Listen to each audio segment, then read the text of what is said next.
வணக்கம் நண்பர்களே. சிபிஎல்லின் சிந்தனை களத்திற்கு மகிழ்வோடு வரவேற்கின்றேன். வாழ்க மகிழ்வுடன். தினமொரு திரவியம் மனதுக்கும் உடலுக்கும். வெற்றி பெறப் போகிறோம் என்று தெரிந்து போராடுபவன் தைரியசாலி அல்ல. வெற்றி பெறப் போகிறோம் என்று தெரிந்து போராடுபவன் தைரியசாலி அல்ல. வெற்றிக்கு வாய்ப்பே இல்லை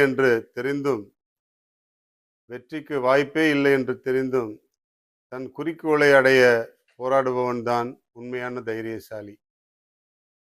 வெற்றிக்கு வாய்ப்பே இல்லை என்று தெரிந்தும் தன் குறிக்கோளை அடைய போராடுபவன் தான் உண்மையான தைரியசாலி.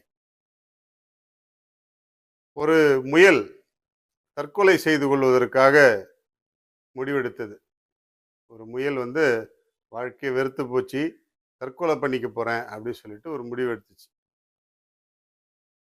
ஒரு பக்கம் வேடன், இன்னொரு பக்கம் நாய் துரத்துது, இன்னொரு பக்கம் புலி அதை வேட்டையாட துடிக்குது. எந்த பக்கம் திரும்பினாலும் எதிரிகள். துன்பத்தின் கூர்முனையில் அந்த முயல் தவித்து கொண்டிருந்தது.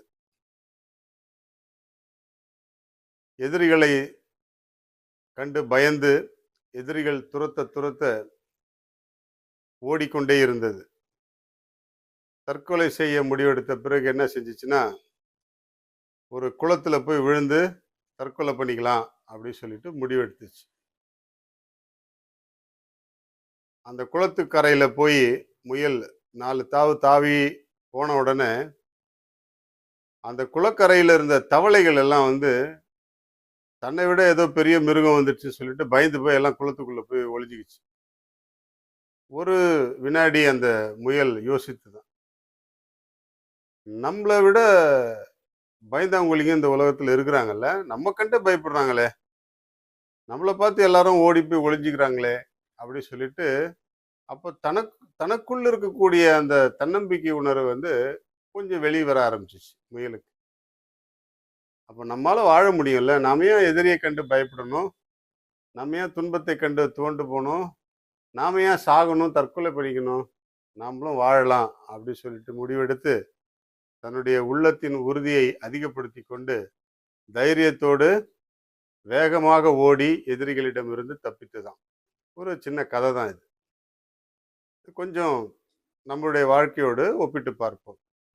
நம்மை சுற்றி பல எதிர்ப்புகள், எதிரிகள், துன்பங்கள், துயரங்கள், பிரச்சனைகள் எல்லாம் இருந்துக்கிட்டே தான் இருக்கு. இவற்றையெல்லாம் மீறி நாம் போய்கிட்டே இருக்கிறோம் இல்லையா? ஆனால் ஒரு முடிவை நோக்கி நாம் செல்லும் பொழுது, தவறான முடிவை நோக்கி செல்லும் பொழுது, நமக்கு கீழே இதை விட மோசமான நிலையில் எவ்வளோ பேர் இருக்காங்க அப்படிங்கிறத நம்ம கண்டுபிடிச்சிட்டோன்னா, ஸோ நம்ம எவ்வளோ பெட்டர்ப்பா அப்படின்னு சொல்லிட்டு நம்மளை தேத்திக்கிட்டு வேலையை பார்க்க ஆரம்பிச்சிடுவோம். இதுதான் வாழ்க்கையினுடைய நிதர்சனம். இந்த சின்ன கதை சொல்றது நமக்கு இதுதான். அதனால வெற்றி பெறுவோம் என்று எல்லோரும் போராடுவதில்லை. வெற்றி பெறுவதற்கு சூழ்நிலையே இல்லைனாலும், இப்போ ரன்னிங் ரேஸ் போடுறாங்க, ஒரு லேப்ல ஒருத்தர்னு போட்டு 10 லேப்ல 12 லேப்ல ஓடிட்டு இருப்பாங்க. ஆனா 12 பேரும் வெற்றி பெற போவதில்லை. இருந்தாலும் அந்த 12 பேரும் இறுதி இலக்கு வரை ஓடி முடிக்கிறார்கள். அதுதான் வாழ்க்கை. நாமும் நம்முடைய வாழ்க்கைக்கு என்று நிர்ணயிக்கப்பட்டிருக்கிற இலக்கை நோக்கி ஓடிக்கொண்டே இருப்போம், பயணித்து கொண்டே இருப்போம். பயம், அச்சம், வெட்கம், தலைகுனிவு இவையெல்லாம் நம்மை சூழ்ந்து துரத்தினாலும் நாம் தயங்காமல் சென்று கொண்டே இருப்போம். என்றால் நமக்கு பின்னும்